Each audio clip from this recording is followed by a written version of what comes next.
So in the process of chanting these holy names, we will experience or contact all the different qualities of God, all the different expansions of God. So there's something in this 1,000 names for everybody. No matter what our taste is, no matter what our desire is, no matter what our preferences are, we'll find something in these 1,000 names to satisfy us.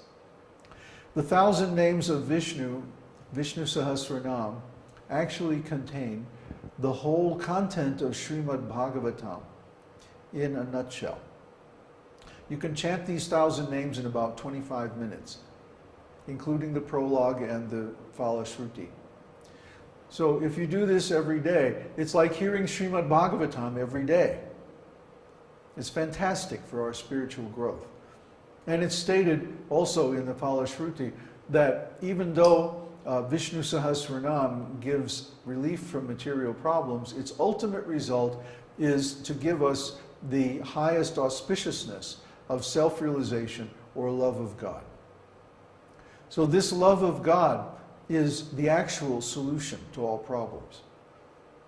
The other things are just temporary band-aids, so to speak, to get us through the process of attaining self-realization.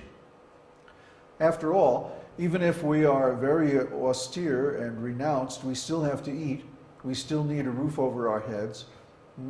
We still have so many material things that we need to maintain our existence. So these things are also coming from God. And we can obtain those things through devotional service.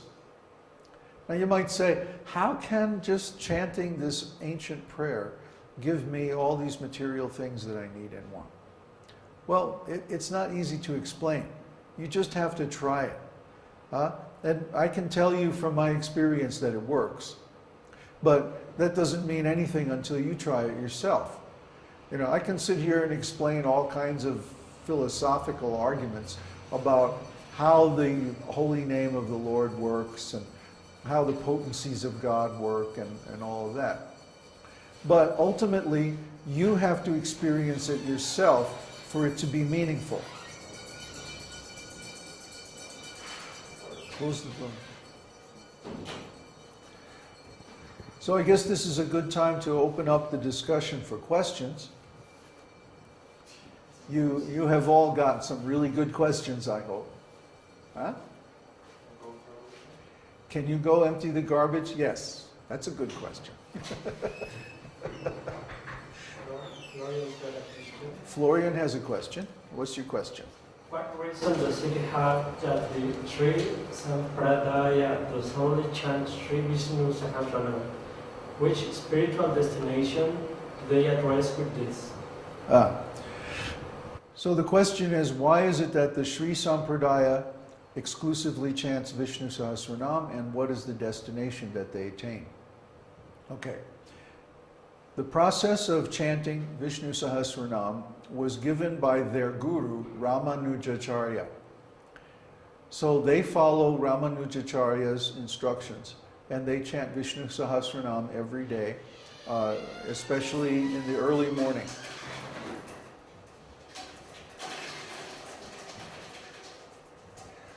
So that's their process. Our process is a little bit different. We chant one of the Vishnu mantras like Om Namo Bhagavate Vasudevaya, or the Maha Mantra Hare Krishna, Krishna Krishna, Hare Hare, Hare Ram, Ram Ram, Hare Hare. And because we are coming in disciplic succession from Lord Chaitanya Mahaprabhu, we also chant his name.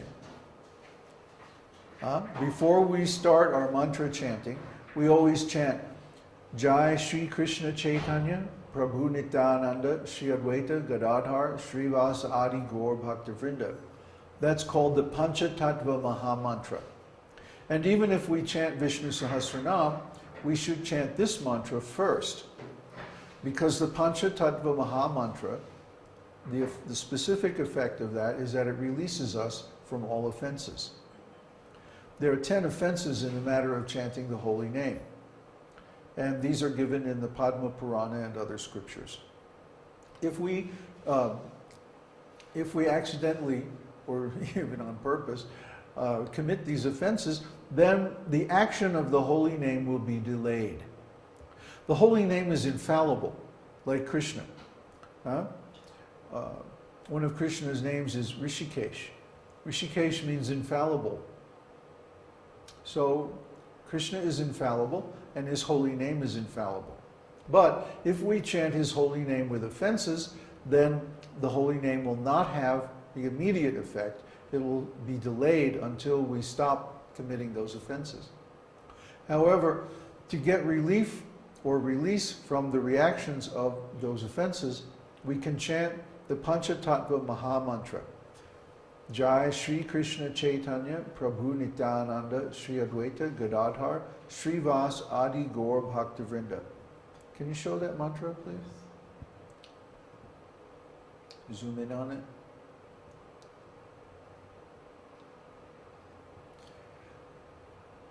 Lord Chaitanya appears in 5 features. He appears in 5 forms simultaneously. Shri Krishna Chaitanya, Prabhu Nityananda, Shri Advaita, Gadadhar, Srivas. And Adi Gaura Bhaktavrinda means and all of his disciples or companions. When the Lord appears, he always appears with his eternal associates, his ever-liberated devotees. And that's who we're worshiping when we say Adi Gaura Bhaktavrinda. And when we talk about Sri Krishna Chaitanya, we're talking about Krishna himself in the form of Lord Chaitanya. Prabhu Nityananda is Balaram. We talked about Balaram's position yesterday at Jyotish class. Sri Advaita is a mixed incarnation of Lord Shiva and Narayan or Mahavishnu. And it was he who called for Lord Chaitanya to appear in this material world. Gadadhar is an incarnation of the mood of Srimati Radharani. And it was his role to actually teach Lord Chaitanya, who's Krishna himself, how to relish this mood. And that was the internal reason for the appearance of Lord Chaitanya.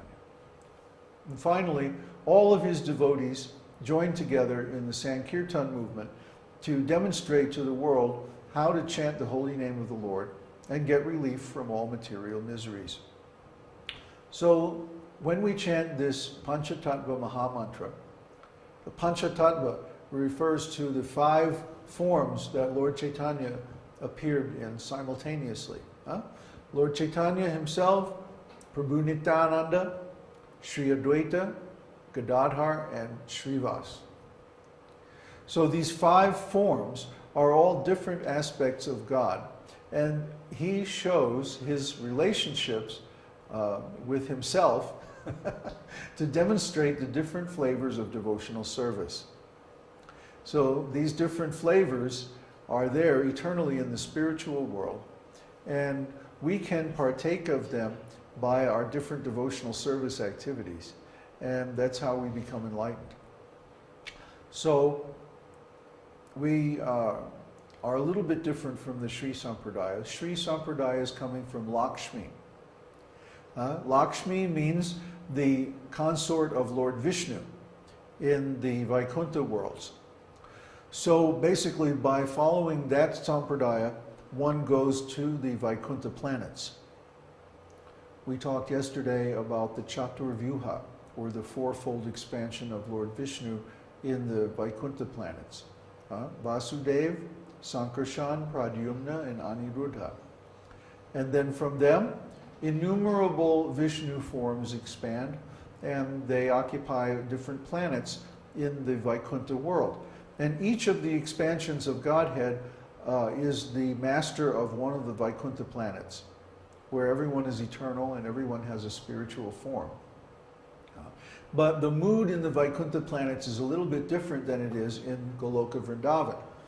In Vrindavan, all the devotional service is based on spontaneous love, and there is not a hint of formality or awe and reverence. Whereas in the Vaikuntha planets, there is still a lot of this awe and reverence mood, a lot of the respectful worship that we see in the stage of Vaidhi Bhakti here on earth. So it's a little bit different mood. When we worship Lord Chaitanya, even though of course we have great respect for him, still our worship is comparatively informal. And when we worship Krishna, especially in the realized stage, there's not a trace of awe and reverence or formality. Everything is intimate, casual, and based on spontaneous love. So our mood is a little bit different.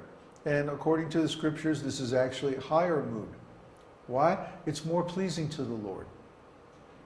Just like if someone approaches us and addresses us very formally, shakes our hand, "Oh, hello, Mr. Hughes, how are you doing today?"